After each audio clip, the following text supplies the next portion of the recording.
et je vais laisser la parole au professeur Guillaume Jandot.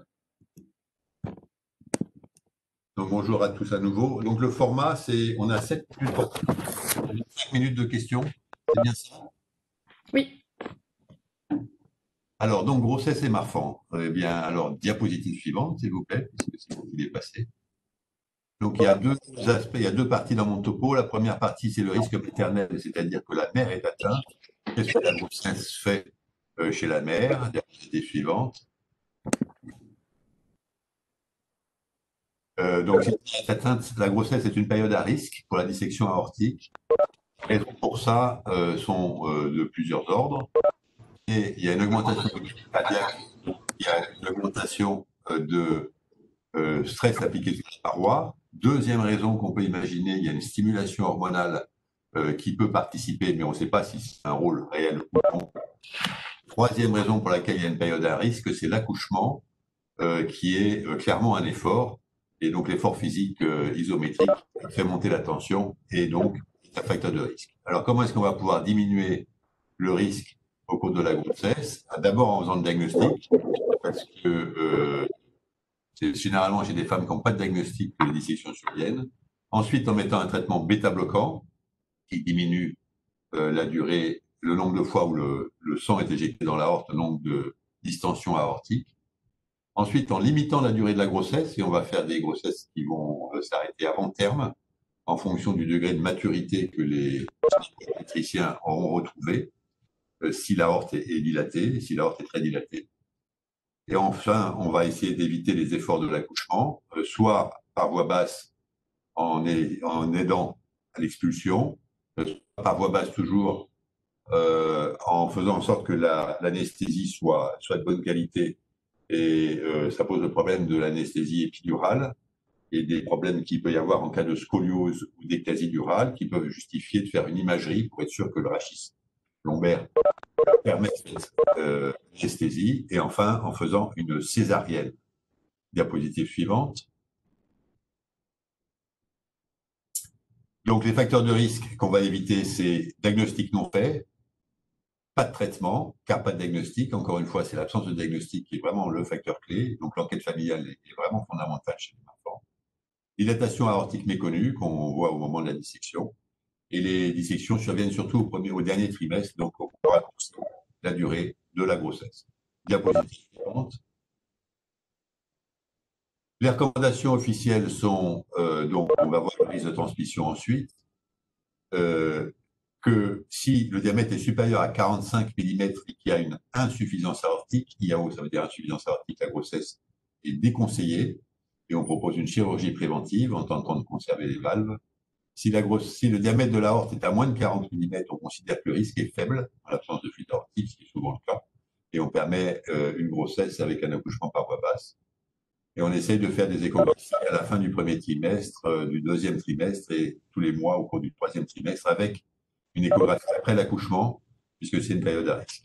On donne des bêta-bloquants, donc pendant toute la grossesse et au moment de l'accouchement et après, ce qui peut poser des problèmes pour l'allaitement. Les artans sont contre-indiqués, donc il faut les arrêter absolument. Et puis, donc, accouchement sans stress, ni montée de tension artérielle, donc on dit césarienne précoce si supérieure à 40 mm ou si le diamètre augmente, et voie naturelle si moins de 40 mm, et il faut que l'anesthésiste fasse attention aux variations de volémie associées à l'anesthésie. Et enfin, l'aspect pratique, c'est avoir les enfants le plus tôt possible. Diapositive suivante. Alors, vous avez sur le site du centre de référence, à marfan.fr, des discussions sur la grossesse, d'une part, diapositive suivante, les réponses aux questions des patients, donc la grossesse est-elle contre-indiquée, comment se déroule une grossesse, quels contraceptifs, etc. Diapositive suivante, vous avez aussi des documents qui ont été faits par l'ensemble des centres de référence et des centres de compétences et qui sont téléchargeables. Vous êtes enceinte et vous avez un syndrome de Marfan. Diapositive suivante. Votre conjointe est enceinte et vous avez un syndrome de Marfan. Autre document que vous pouvez montrer et qui a été fait avec l'ensemble des centres de référence et de compétences, comme c'est marqué en bas. Diapositive suivante. Et vous avez aussi les différents endroits où il y a les maternités, les obstétriciens qui sont en connexion avec les cardiologues pour prendre une prise en charge optimale. Diapositive suivante. Deuxième aspect sur lequel j'irai assez vite, le risque de transmission. Donc ça, c'est quel que soit le parent atteint. Diapositive suivante. Et c'est en fait la raison pour laquelle je parle en premier, c'est que je suis le seul à avoir traité ce sujet-là. Donc pour nous, c'est une transmission dominante autosomique. Donc un parent porteur représenté en rouge ici a deux gènes, un rouge qui est considéré comme étant pathologique et un bleu qui est normal. Le patient sain a deux gènes normaux, puisque tous les gènes sont en double dans l'organisme, et on transmet un des deux, qui peut être soit le pathologique et plus un des bleus de l'autre parent, et à ce moment-là, l'enfant est atteint, la dominance, soit le sain, et un des deux parents, et l'enfant n'est pas atteint, donc il y a une chance de transmettre qui est d'une sur deux, et ce, quel que soit le sexe de l'enfant et le parent transmetteur. Diapositive suivante. Donc ceci permet de faire éventuellement des diagnostics avant l'accouchement, quand on a la mutation. Donc à 11 semaines d'aménorrhée, on peut faire soit une biophiltrophobie, soit une myosynthèse. Il y a un risque de fausse couche associé, donc c'est pas tout à fait nul. On peut faire une analyse génétique sous certaines conditions, qui est faite rapidement, et on rend l'absence de mutation. On poursuit la grossesse et présence de mutation avec la possibilité de faire une IMG ou de poursuivre la grossesse malgré la présence de la mutation. Diapositive suivante. Donc le deuxième, c'est le diagnostic préimplantatoire qui est un peu plus compliqué. Diapositive suivante. On implante, on fait une implantation d'un embryon non porteur, on fait une fécondation in vitro avec un ovule. Et puis, une fois que c'est fécondé, on attend que ce soit un peu multiplié, on prend une cellule, on recherche si la mutation est là, et si la mutation n'est pas là, on implante l'embryon. Réussite 20-30%. Diapositive suivante. Donc, il faut une femme jeune avec avant un bilan de fécondité pour savoir s'il y a assez d'ovules. Il faut un prélèvement chez les parents du couple et chez le couple.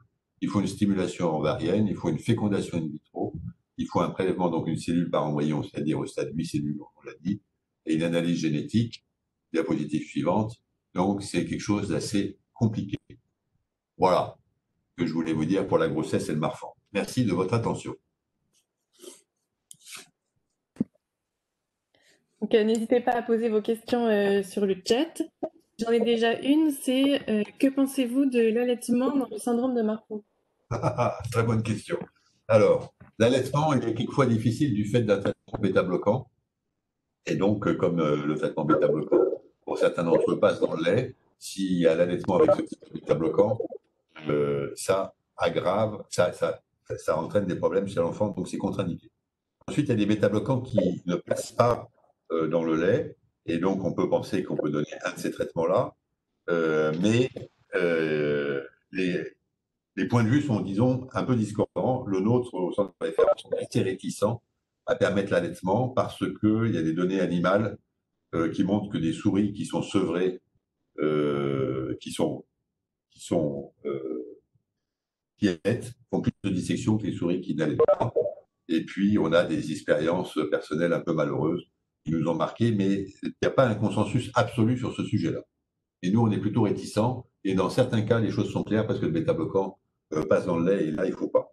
Et il ne faut pas changer de bêta-bloquant sous prétexte d'en prendre un qui ne passe pas dans le lait, parce que là aussi, on a des expériences malheureuses.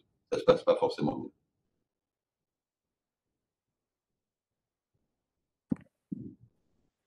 Et j'ai une autre question. Donc, quel est le rythme de surveillance imposé durant la grossesse? Alors, ce qu'on propose habituellement, c'est de faire une échographie à la fin du premier trimestre, à la fin du deuxième trimestre et tous les mois au cours du troisième trimestre. Et puis ensuite une autre après l'accouchement, qui est dans le mois qui suit l'accouchement.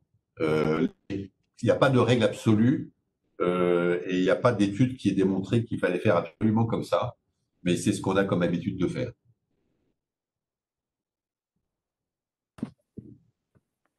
Ok, bah, merci professeur Jandot.